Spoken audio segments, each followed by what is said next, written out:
Hello friends! Today I'm going to talk about two different curl patterns and a way to brush them out and how they look different depending on what you do with your curling iron.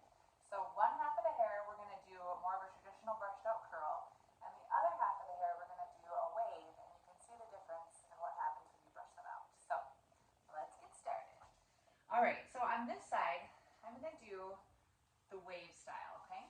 So I'm going to take small sections and I'm going to hold my curling iron vertically, and I'm going to do a long curl. So I'm holding it vertically and I'm walking the hair down so I can make a longer curl. It's not very tight. It's in fact a little bit on the looser side. And then I'm going to repeat. So the big thing when you're doing anything brushed out, so brushed out curls, brushed out waves, whatever it is, you want to make sure that your sections are even and that your curls match. So it's a wave pattern, it's a curl pattern. The pattern that you do is what's going to show up when you brush it out. So that's why they need to match and be very symmetrical. And so you just want to make sure you're working in nice, neat, clean sections so you can follow your work and make sure that the curl patterns are matching up with each other. So I'm going to do one more over here with this longer wave style, and then I will do the other side. So I'm holding it vertically still. This is a new curling iron for me, and it's a long barrel, which I love, but I'm still getting used to the length a little bit, so I don't feel as quick as I normally am. But I'm loving it so far. It's a bioionic 1.5-inch long barrel. Okay, friends, so here's our first curl pattern. We have 3 long waves. So they're curls, but they're going to brush out to be more like a wave. Now with this one, I'm going to do more of a curl, a tighter curl, and we can see how that looks. So for this side, I'm going to do the same thing. We're still going to do sections, but I'm going to walk my curling iron farther down to the bottom, and I'm going to curl it up and hold it horizontally.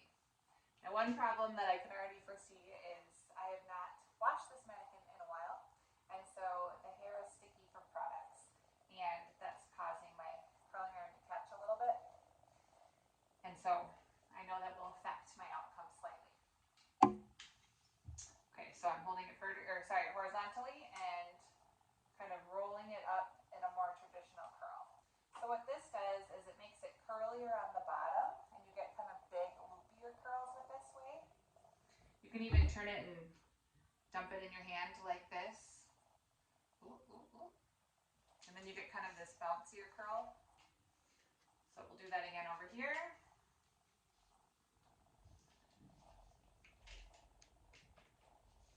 I'm just rolling it up here. And then I can dump it in my hand for a bouncier curl. Okay, so you can see the difference in these, right? This is going to be these bouncier curls, and you know what? We'll just see how this one works. It's not quite as bouncy as these two, but you can see the difference, right? We've got bouncy curls on this side, and we have more of a longer wave on this side. So, depending on the texture of the hair, I use different brushes. Some people will go ahead and use a comb right away. Some people will use a tighter comb. I'm going to start out with a wider tooth comb because her hair has a lot of product in it, and I know if I use something small, it's going to really pull at those curls, and I want to just kind of gently break them apart. So that's how I'm deciding to use this wider tooth comb today. So we'll start in the middle. I'm just going to get, oh, down she goes. Okay. I'm going to start in the middle and brush these out. And I'm just kind of holding it gently. They have a little bit of tangle. You can see it kind of pops up back into the curl pattern as I brush. Now it's almost straight. But what will happen is as you pull down more sections, the curl pattern will continue to follow this, and you'll get that more of a wave look. But this side, with the curls being a little bit bouncier, what happens is you get more of that curl bouncing at the bottom. So let me just talk you through this a little bit because this is going to be really helpful when you're doing Hollywood glam waves. Okay, so you see this side. You have a soft wave all the way through.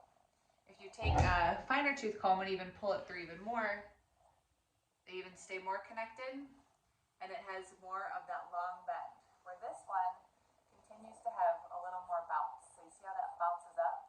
So they're very similar in shape because I use the same curling iron. So using the same curling iron is definitely going to give me the same shape of curl, but because this one I held vertically and I made it long, you're going to get that soft brushed out wave, where this one I rolled it up in a horizontal way, I'm going to get more bounce. So if I did this style throughout the whole head, what would happen is I would have a lot more bounce at the bottom and then wave at the top, where this one you're going to get a wave throughout the whole thing. So I hope that was helpful to see how different curls brush out into different ways. If you have questions, please pop them in the comments. I'm happy to answer anything. And if you want more updo tips, skills, techniques, all the things for building a strong updo foundation, please come to our website.